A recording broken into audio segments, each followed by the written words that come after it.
Toute une vie qui tient entre deux mains, des dizaines de clichés et une mémoire bien remplie. Là, le début, c'est ce qui me touche le plus, hein. J'ai passé mon bac, il fallait que je le fasse brillamment et je rentrais dans une école d'ingénieur. C'était un peu mon chemin, quoi. Et puis ça s'est tout arrêté avec l'ouverture de cette école. Là, ça a été le choc. Le Centre national des arts du cirque. Dans la toute première promotion, Manu Bigarnet découvre le spectacle équestre. Et pour lui, c'est l'évidence. C'était bien. J'ai eu la chance d'apprendre très très bien, avec des techniques très précises. J'ai fait 9 sauts périlleux différents sur le dos d'un cheval. Je suis fier comme tout personnellement. On part des épaules, on arrive sur les épaules.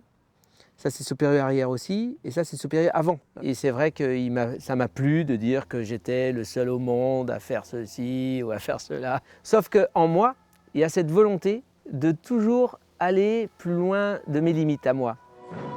Des limites qu'il doit encore repousser en intégrant la compagnie de Bartabas en 1990.